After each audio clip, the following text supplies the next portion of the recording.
Está começando mais um JR 15 Minutos, o podcast da Record que aprofunda as notícias que mais mexem com a sua vida.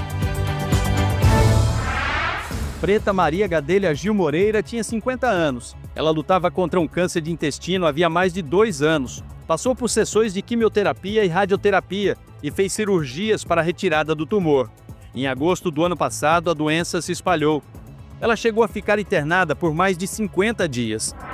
E tá aí uma informação que mexeu de fato com todos nós que torcíamos, que acompanhávamos o tratamento, o vai e vem das internações hospitalares e a busca, inclusive, por tratamentos experimentais.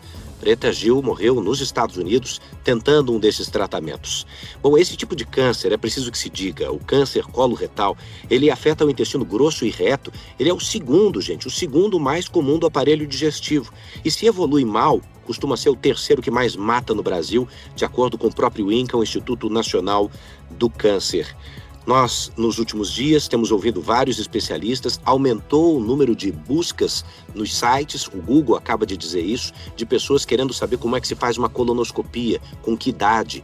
Esse número, essa idade também retrocedeu um pouquinho. Antes, 50 anos de idade, agora com 40, essa já é uma sugestão, uma orientação médica. E é por isso que nós vamos nos cercar do melhor da evidência científica e de todas as informações com a presidente da Sociedade Brasileira de Oncologia Clínica, a doutora Angélica Nogueira. Bem-vinda, doutora. Olá a todos. Olá, Eduardo. Muito obrigada pela oportunidade. Doutora, podemos começar, por gentileza, explicando o que é que caracteriza esse tipo de câncer, como é que ele se desenvolve e por que ele impacta tanto na saúde e na qualidade de vida do paciente? O câncer de intestino é um câncer bastante comum. Segundo dados do Ministério da Saúde, no Brasil, hoje, ele é a segunda posição, tanto em homens quanto em mulheres.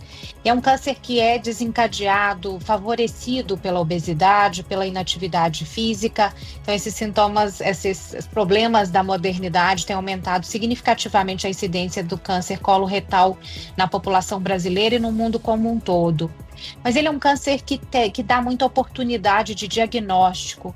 O câncer de intestino, na maioria absoluta das vezes, ele não começa câncer. Ele começa como uma alteração na parede do intestino, forma um pólipo que pode ser identificado antes de virar um câncer, pode ser retirado antes e evitar. Então, essa sua informação do aumento da colonoscopia, ela pode mudar toda essa história. Então, como de uma celebridade vem a público, expõe seu problema, ela acaba ajudando a população como um todo. E a Preta Gil fez isso ao longo, incansavelmente, dos últimos anos, cobrando das pessoas check-ups, tratamentos médicos, inclusive do poder público, né? Mais acesso à boa medicina e a testes e a exames.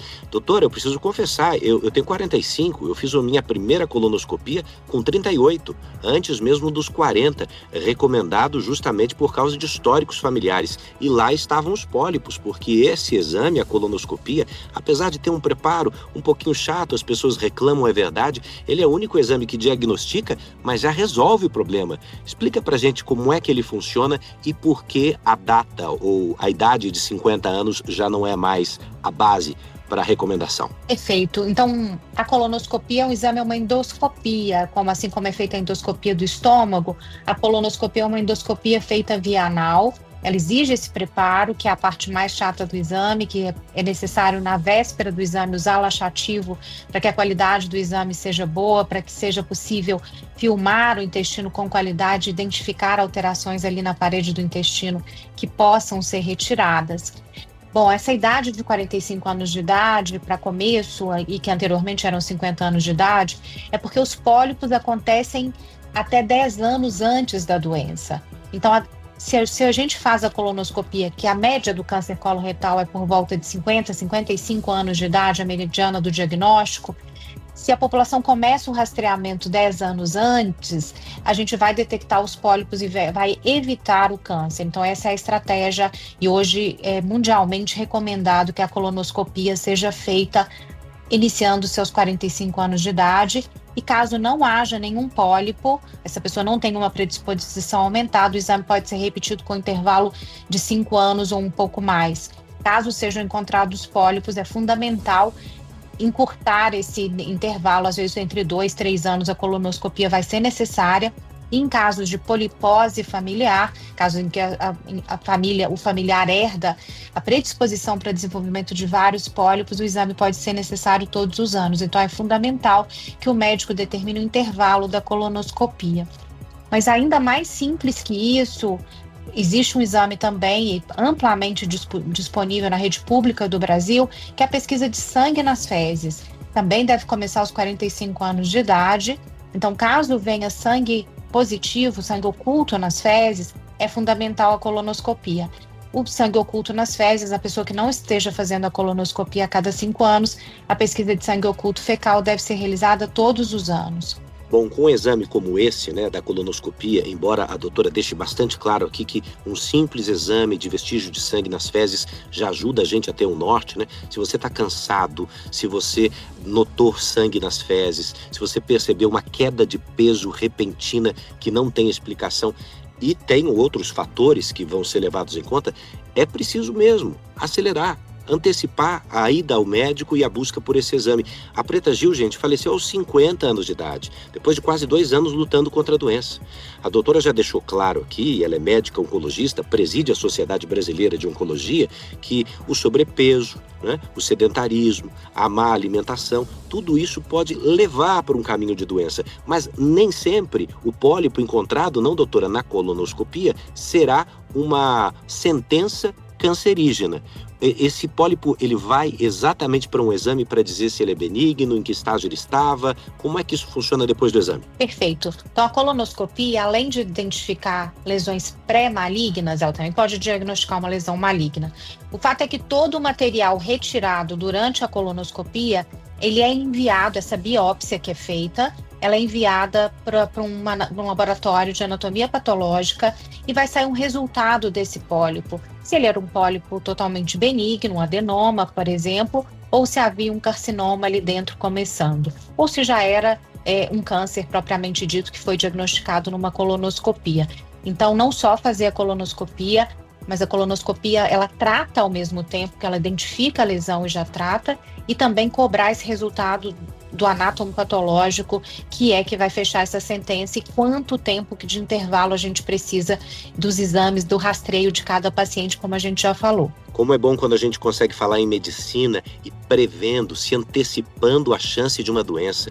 Essa é uma grande oportunidade, doutora, para a gente falar sobre hábitos alimentares, sobre sedentarismo, sobre mapeamento genético e outras alternativas que podem fazer com que a gente evite as chances de desenvolver a doença ou de desenvolver uma fase adiantada da doença. Quais são os principais fatores e qual deveria ser o caminho buscado por todos nós para evitar? A gente começou falando e dando muita ênfase ao principal método de rastreio, que é a colonoscopia ou a pesquisa de sangue oculto nas fezes.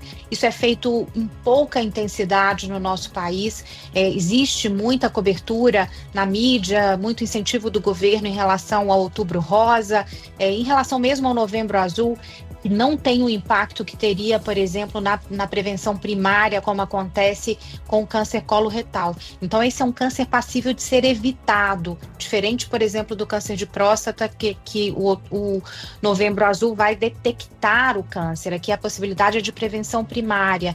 E isso acontece um pouco pela complexidade da logística da colonoscopia, ainda muito aquém do necessário. Precisamos de campanhas mais vigorosas pela conscientização do câncer de intestino, segunda causa de câncer na população brasileira. Existe um mês dedicado ao câncer de intestino e a gente precisa ampliar esse discurso, e acaba que esse posicionamento da Preta Gil tem nos possibilitado levar a população à informação correta. Então, primeiro, colonoscopia para todo mundo aos 45 anos de idade, independente de histórico familiar, independente de qualquer sinal e sintoma. É exatamente para prevenir o câncer. Dieta e atividade física, manter-se magro. Existem 13 tipos de cânceres que estão associados à obesidade, segundo a Organização Mundial da Saúde, e o câncer de intestino é um deles. Então, a dieta ocidental, a mudança, por exemplo, de um oriental para os Estados Unidos, na segunda geração, o câncer de intestino já é tão incidente quanto na população americana em geral. São os hábitos e não a questão hereditária, que tem a sua importância também. Em famílias com casos de câncer coloretal, e aqui é importante a gente ressaltar que 5 a 10% dos casos de câncer de intestino são hereditários, então se tem pai, irmão com câncer de intestino, essa idade de colonoscopia ela pode ser necessariamente adiantada, ok? Então, por exemplo, se alguém teve câncer com 43 anos de idade, é ideal que os familiares comecem o rastreio 10 anos antes do caso índice, por exemplo, nesse caso, em torno dos 33 anos de idade. Mas os principais pilares são esses: observação a histórico familiar, dieta, atividade física, manter-se magro e todos nós realizarmos colonoscopia iniciando aos 45 anos de idade. Se não tiver acesso à colonoscopia, pesquisa de sangue nas fezes anualmente a partir dos 45 anos de idade. Aí um mapa de ação que todo mundo devia gravar, recortar desse podcast e mandar no WhatsApp para a família inteira. E não há por que ter medo, não há por que evitar o exame porque ele é chato, porque o preparo dele é um pouco mais complicado. Endoscopia, ecoendoscopia e colonoscopia precisariam entrar no dia a dia da rotina das pessoas de acompanharem pelo menos uma vez por ano. No caso da colonoscopia nem precisa ser com essa incidência toda. Mas doutora, então vamos avançar um pouquinho agora no que a medicina tem descoberto em relação à oncologia de precisão. A Preta Gil estava no estágio avançado, o câncer tinha entrado em remissão, depois voltou, se multiplicou. Mas como a oncologia de precisão e os tratamentos experimentais estão avançando para atacar não todas as células do corpo, inclusive as saudáveis, mas apenas as células doentes, doutora?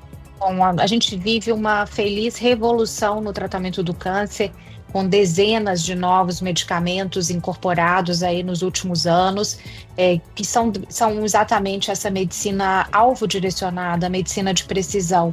Então, o que a nova medicina oncológica traz é a leitura de como entregar o medicamento certo apenas para a célula doente, preservando os tecidos adjacentes, os tecidos ao lado. Então, hoje, por exemplo, a gente busca alvos expressos apenas na célula tumoral, algum tipo de mutação, algum tipo de proteína que a célula tumoral expresse, mas que não esteja no tecido vizinho, e condições de a droga adentrar essa célula tumoral, entregar o máximo de produto dentro da célula tumoral e respeitando o organismo como um todo, que sempre foi o grande problema da quimioterapia citotóxica clássica, né, de muita toxicidade, atingindo aí o cabelo, mucosas, etc., e limitando a quantidade de medicamento que é possível fazer. Então, a compreensão da biologia molecular do câncer, e é diferente para um câncer de mama, um câncer de intestino, um câncer de pulmão, tem possibilitado um caminhar muito rápido de avanço de número de pacientes curados. Mas não só aí, por exemplo, no próprio câncer de intestino, tema da nossa discussão de hoje, a detecção de células tumorais circulantes, que é um método bem moderno, após a cirurgia, detectar se ainda tem célula tumoral circulante com biópsias líquidas, permite escalonar ou descalonar o tratamento de um paciente, evitando que um paciente de menor risco seja super tratado ou, ao contrário, um paciente de maior risco que ele receba o tratamento adequado. Apesar de eu achar a colonoscopia também, como você, um exame que o lado positivo dele passem muito a questão desse pequeno desafio do seu preparo, que eu acho que é super valorizado por algumas pessoas. Doutora, eu queria uma mensagem final sua para as pessoas que estão vivendo esse diagnóstico, estão buscando no futuro esperança sobre tratamentos cada vez mais fortes, né, mais resolutivos. Bom, primeiro agradecer a família da Preta Gil por ter criado essa pessoa tão especial, que expôs a sua dor, o seu momento difícil, e tem nos possibilitado milhares de momentos, esse, por exemplo, para poder expor essa doença tão importante para a população mundial, população brasileira. E deixar para a população, a gente falou aqui que vivemos um momento de uma transformação incrível no cuidado do câncer, mas nenhuma tecnologia supera a prevenção e o rastreio, né? Nada tem impacto tão significativo quanto o diagnóstico precoce ou o diagnóstico de um pólipo que evita a doença. Então, manter sua prevenção em dia é o melhor que a gente pode fazer para mitigar o risco de doenças sérias. Muito obrigada, Eduardo, e a todos pela atenção e por essa possibilidade de estarmos juntos. Nós é que agradecemos à presidente da Sociedade Brasileira de Oncologia Clínica, Angélica Nogueira. Eu quero registrar aqui que a produção deste podcast é do David Bezerra e das estagiárias Amanda Fusita, Bárbara Maiato e Yasmin Lograto. Sonoplastia de Diego Marcondes. Coordenação de conteúdo, Deni Almeida. Direção editorial de Tiago Contreira e vice-presidência de jornalismo de Antônio Guerreiro. Você pode acompanhar o nosso 15 Minutos no portal r7.com, nas redes sociais do JR e nas principais plataformas de streaming. Eu te espero. Bora para a próxima.